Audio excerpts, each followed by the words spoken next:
Hi there, Scott Hall with Moroso Performance, and today we're down in the R&D department, and I'm going to show you how to answer two of the most commonly asked tech questions with the adjustment of one single part. So what are those two problems we just discussed? The first one, people go to install their wet sump oil pump onto their engine, they put the drive shaft in, and then when they go to put their distributor in, they say the drive shaft's too short and won't reach the distributor.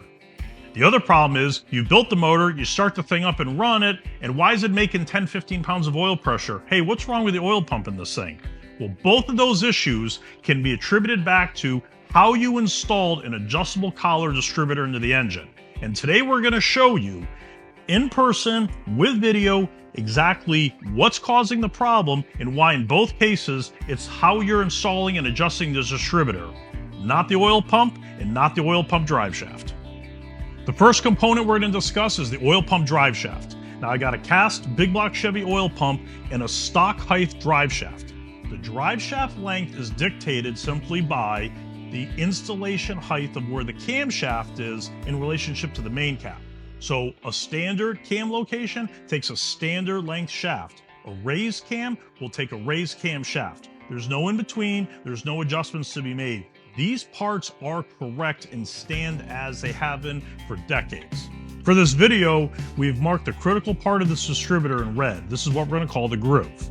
Now, when this groove is installed into the block correctly, the drive shafts will be the right length and will engage into this distributor and to the oil pump properly. Now, when this thing's installed into the block, this is part of the oiling system. Now, there's typically two O-ring grooves on aftermarket distributors. When this thing is in the correct spot, it's part of the sealing of the oiling system. Oil comes down one of the lifter galleys, makes a turn through this groove and goes back up the other side. Now, when this is not in the correct spot, it creates a large oil leak that'll drop pressure, but will maintain oil volume. At the back of most GM blocks, you're going to have two galleys. Now, this go the length of the block and feed all the lifters on either side. Now, in a GM block, the oil comes up one side, comes to here and makes the crossover and then goes back down the other side. Well, internally here, this distributor will sit in this position. And what makes this so critical is that the groove that we have painted in red is part of the oiling system. Now, with the O-rings on here sealing against the bosses, when this thing's in the middle, it does a great job of flowing the oil by it and having great oil pressure. If this distributor is installed too high or too low with the adjustable collar, it now causes a massive oil leak and the entire engine will not see good oil pressure even though it's flowing enough volume. That is why this thing needs to be installed at the right height, and we're going to show you how to verify that it's correct.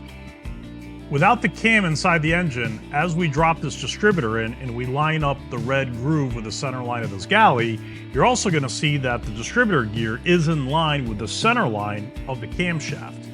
The cam gear and the distributor gear are going to match up right in the middle. The center line of the camshaft allows this gear to properly ride against the cam. That is where this distributor needs to be set up, the collar established, and now we're going to have good oil pressure going across the groove, and our drive shaft will always be the right length with a proper amount of engagement. Well, now that we've showed you how to properly install a distributor so we have good oil pressure and good drive shaft engagement and end clearance, your motor already may be together and it could even be in the race car. Well, it's pretty simple. You take the transmission and the flex plate off, or like on a dyno setup like this, have access to it. Simply take out the right side galley plug, get a light, and you'll be able to look inside there and see where that groove of that distributor is and know if you're correct or maybe need a little bit of adjustment. Got any questions? Comment below or go to moroso.com.